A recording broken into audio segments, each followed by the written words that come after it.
AskReddit by don't stay the same.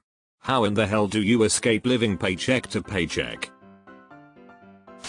Take everything I have done pre-35 and do the exact opposite. Only use your credit cards for things you will be able to pay off quickly. If you are buying a car and thinking that is close but I can't do it for the payment, find a cheaper car. Do what you can to live below your means. If you are a smoker, quit. Living below your means is key. Earn more than you spend. Please join me tomorrow for more financial tips. Your ideas are intriguing to me, and I wish to subscribe to your newsletter. Homer Simpson. By living with my parents, which I'm getting really tired of. Same. Too rich to justify living at home, far too poor to move out. Side note, I love my parents and they're great, but damn, I need my space, and I'm sure they feel the same, lol. Meet people, work hard, get lucky. Marry someone who is financially reliable and life is half as expensive. Switch jobs every 3 years because your raises probably won't keep up with the market. Be mindful of your finances. Avoid credit card debt if you can. Marry the first time for money. Marry the second time for love, some wag. By keeping records, starting an emergency fund, investing what you can afford every week and living life frugally. The main thing is you have to be honest and realistic. Tell that to 20-year-old me making $8.50 an hour driving a Cherokee and going to school. Sometimes it's a matter of making more. Sure, I could have saved some, but it would have been pennies. Best I did was to make more. Deleted. This simple trick fixed my poverty. I made a budget and update it every 3 months to see what it costs to run our family. My goal is to pay myself each paycheck, which is considered savings. The budget generates two numbers.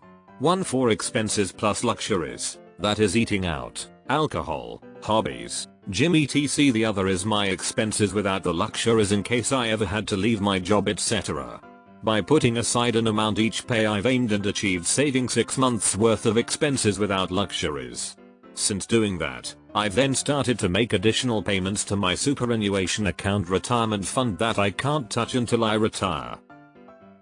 Since making the budget, it's been an eye-opener on where our money goes and how much we can save by cutting out stuff that isn't really worth it.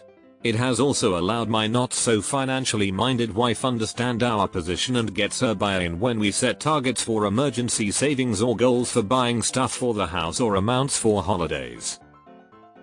It's not foolproof and we still have times where most of the pay goes out to expenses that can't be avoided, like bills and rates that might all come in at once, but it's definitely made us feel more in control and enthusiastic about saving. People tend to try to answer this question with ways of achieving relatively minor savings, but actually the two highest leverage things most people can do are increase their earnings via career advancement, or change, and dramatically reduce costs by sharing them with a partner who also works. Cut spending. Increase revenue. Or for the more liberal attitude, increase revenue. Cut spending. The most important thing I tell people is that it's not about how much money you make, but more so what you do with the money you make. We live during the era of death by 1,000 cuts, with everything being subscription based these days. Audit where your money is going to be sure it's 100% accounted for. Of that list, highlight your absolute necessities. I'm talking about rent, utilities, insurance, etc. Not Netflix. Identify your frivolous spending, eating out, buying stuff you don't need but still try to justify needing, etc. Change your view on what you actually need. You don't need a brand new car. You don't need a new iPhone every 2 years. We've generally normalized our unnecessary needs to have all these fancy new luxuries. Once you can be honest with your budget, look at what's left over. Set some of that aside for future luxuries with limitations. Set plenty aside for savings investments /401k. Over the last year I saved about $2,000 by not going to Tim Hortons for breakfast anymore. My daughter figured out how to make breakfast sandwiches and ice caps from scratch close to the original taste with less sugar and sodium. I found other things to spend the money on with a modest amount to put in savings. I hope you're willing to share that iced cap recipe. Deleted. Pretty much. Without knowing how a person spends, it's almost impossible to tell them how to save.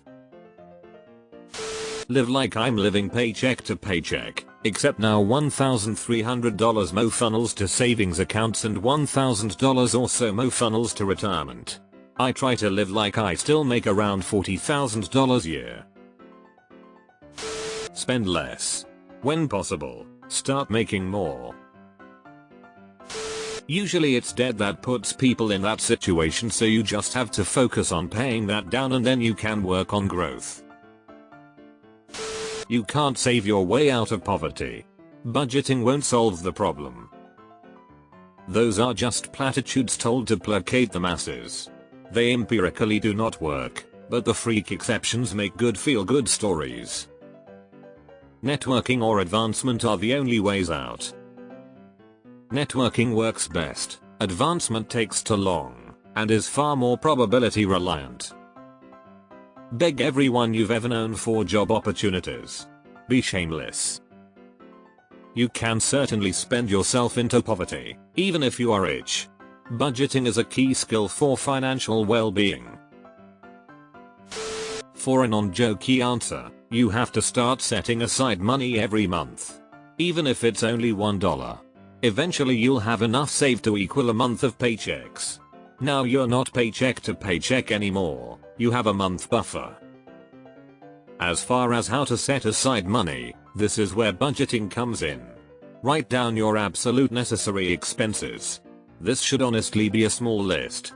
Rent, utilities, groceries, cell phone, internet, and car gas is usually all you absolutely need. Anything left over after that is discretionary. These expenses can be temporarily cut to give you more money to save. I personally use Inab to budget, and it's been great keeping me on track and getting a month ahead with my expenses. It took me over a year to save up that 1 month buffer, but it was well worth it. Be honest in how much you can actually afford. When I got out of college, I lived in a 2-bedroom apartment with 4 people. I only had enough money where I had to share a room. Drive a used reliable car, it is going to make you look poor. Thrift shop for clothes, tons of great finds. Learn to cook, you can make much better food than most restaurants. Switch to a budget cell phone plan, and only keep one streaming service at a time. You can easily switch a streaming service each month. I'm now in my late 50s, and I've done this. I think the biggest factor to help do this was buying a home. I was 30, living in a small apartment, paying child support, but had managed to save up just enough for a down payment for my first house. For several years after I was still house poor, in that I didn't have very many $s left at the end of the month after covering everything I needed to. But when you own a house, inflation actually works for you.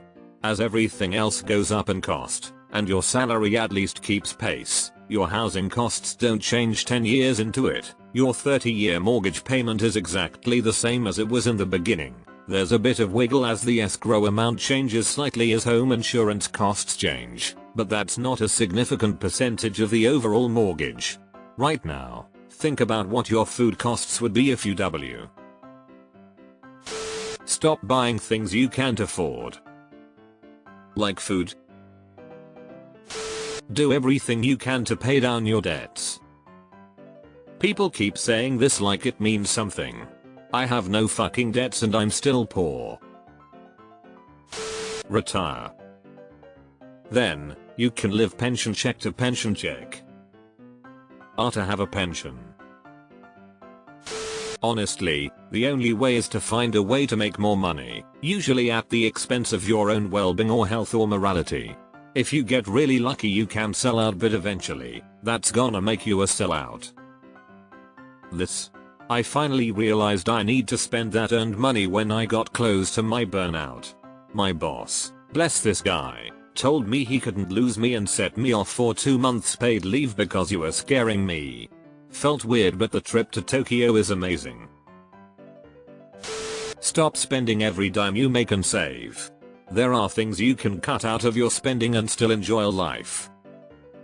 If you can't do the above, then I would suggest getting a better paying job. Earning more money and frugality.